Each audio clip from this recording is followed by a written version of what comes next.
राधे राधे सभी को।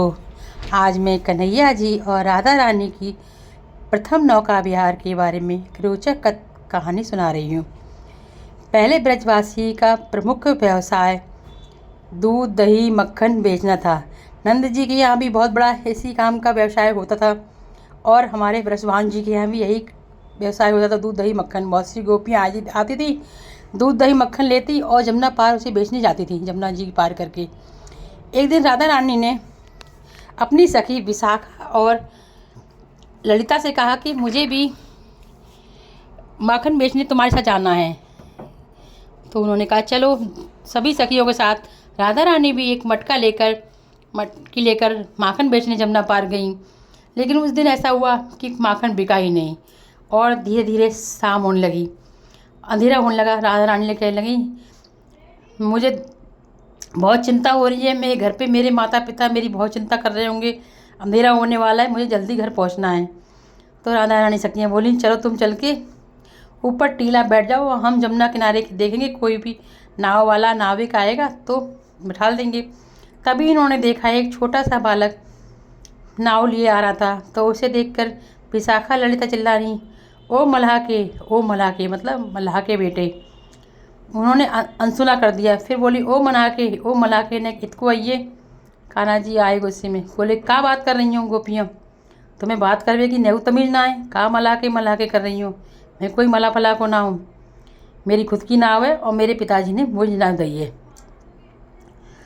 और मैं अपनी नाव में अपने घूमने आया हूँ। तो उन्होंने कहा चलो मैं अपनी नाव में हमें बैठा ले चलो। उन्होंने कि तुम जैसी मैं तो ना जा रहा हूँ तुम्हारी नाव में बैठा रही, और मेरी नाव में इतनी जगह ना है तुम बैठ पाओ।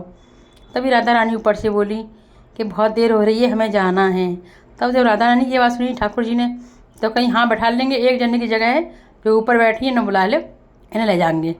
राधा रानी को विशाखा और ललिता ने कहा कि आप नीचे उतर के आ जाओ और नाव में बैठ जाओ। जब नाव में बैठने लगी तो कान्हा जी की रुको रुको, हमारे नाव बहुत छोटी है और हमें इतना वजन ना है कि तुम्हारे पैर में जो मिट्टी लगी है जब को वजन सह पाए। लाओ अपने पैर इधर दो और तुम्हारी मिट्टी साफ कर दें।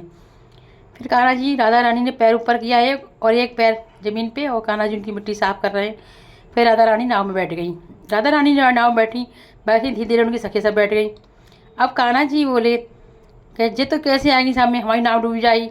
राधा रानी बोली नहीं डूबेगी। फिर कृष्ण जी ने दोनों हाथ छोड़ दे, बोले अब मेरे चलावे को मन ना कर रहा हूँ, अब भूख लग रही है। गोपी बोली ना तुम्हें खाए के लिए हम कंते लाए कि मोह न मालूम, कैसे तुम्हारे पास ये मक्खन घी रखो जो खवा दो। खवा लगी तो कभी तुम मत खवाओ, मैं तो श्यामो जी के हाथ से खाऊंगो। तो राधा रानी ने खिलाने लगी तो उन्होंने देखा कि मुझे तो श्याम सुंदर जी लग रहे हैं। फिर तो उसके हाथ में खिलाने के बाद फिर उन्होंने नाव चलाई, फिर रुक गए। बोले मैं तो जो सामने बैठी हूँ उन्हें देखना है। राधा रानी को देखती रही। राधा रानी जब उनकी मुँह पर देखा, उनकी नज़रों की तरफ देखा था राधा रानी ने, तो वो खोस ही गई। तो विशाखा ललिता ने कही, सामाजू कहा है गो तुम्हें? उन्होंने कि कछु नहीं।